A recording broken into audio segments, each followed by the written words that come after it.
எவ்வளவு பெரிய கூட்டத்தையும் வசீகர குரலால் கட்டி போடும் திறன் படைத்த பாடகி அனுராதா ஸ்ரீராம். இவரின் கணவர் ஸ்ரீராம் பரசுராம். வயலின் கலைஞர், கர்நாடகா மற்றும் இந்துஸ்தானி இசை பாடகர்.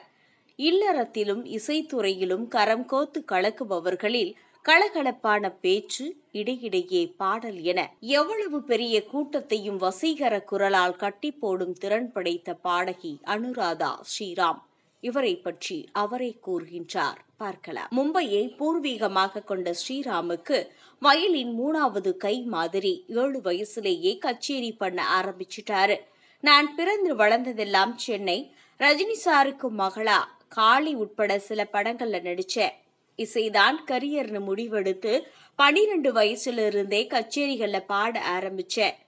MS சுப்புலட்சுமி அம்மா மாதிரி கர்நாடக இசை பாடகியாகணுங்கிறது தான் என் ஆசையா இருந்துச்சு.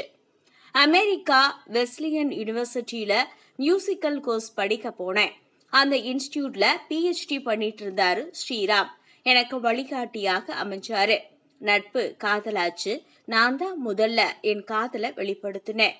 கல்யாணத்துக்கு பிறகு சில காலம் பேங்க் வேலைக்கு போனேன். அப்புறமா இசைத்துறையில மட்டும் வேலை செய்ய ஆரம்பிச்சேன். கோரஸ், ஹம்மிங், ஜிங்கிள்ஸ் பாடுறது கிடைச்சா சின்ன சின்ன வாய்ப்புகளையும் அனுராதா தயங்காம ஏத்துக்கிட்டாங்க அப்படின்னு அவங்க கணவர் சொல்றாரு. தன் குரல் பதிவு செய்யப்பட்ட கேசட்டை AR ரஹ்மான் சாருக்கு அனுப்பினாங்க. அவர்கிட்ட இருந்து பம்பாய் படத்துக்கு ஹம்மிங் வாய்ப்பும், இந்திரா படத்துல கோரஸ் வாய்ப்பும் அவங்களுக்கு கிடைச்சது.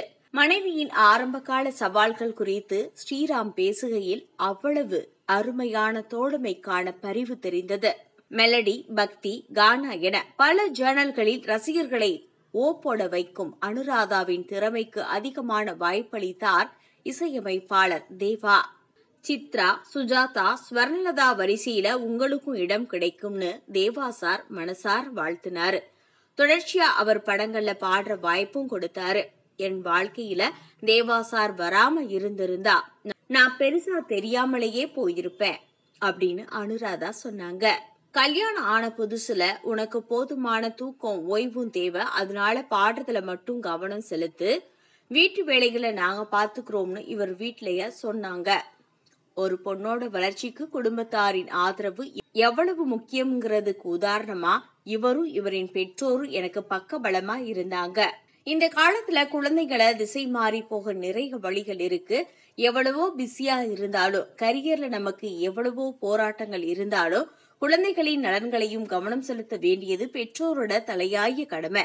அந்த விஷயத்துக்காக தான் நாங்க எப்பவுமே முன்னுரிமை கொடுப்போம். டிவி ரியாலிட்டி நிகழ்ச்சியில நடுவராக பல ஆண்டுகளாக பணியாற்றி வரும் அனுராதா, நான் பாடகினே இந்த இளைய தலைமுறையில பலருக்கும் தெரியாது. நீங்க ரியாலிட்டி ஷோ ஜட்ஜு தானேன்னு கேட்பாங்க. மியூசிக்கல் சாதிக்கணும்னு நிறைய பிள்ளைகள் ரியாலிட்டி ஷோவுக்கு வர்றாங்க. ஆனா அதுல சிலரால தான் ஜொலிக்க முடியுது.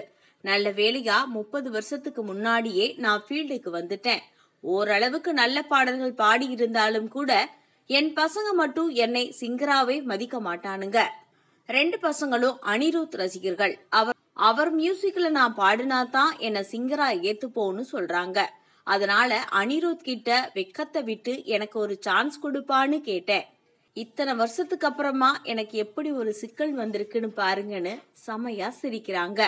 இசை எனும் கடல்ல ஜோடியா பயணம் செய்யும் பாக்கியத்தை கடவுள் எங்களுக்கு கொடுத்திருக்காரு. அந்த பொறுப்பை கடைசி வரை சரியா செய்வோம். கூட்டாக சொல்லும் ஸ்ரீராமும் அனுராதாவும். சங்கீத சமர்ப்பணமாக எப்படி பாடினாரோ என்ற கர்நாடக இசை பக்தி பாடலை பாடி காட்டி திருவையாறு கச்சேரி கெட்ட உணர்வை நமக்கு திகைத்த வைத்தனர் இருவரும்.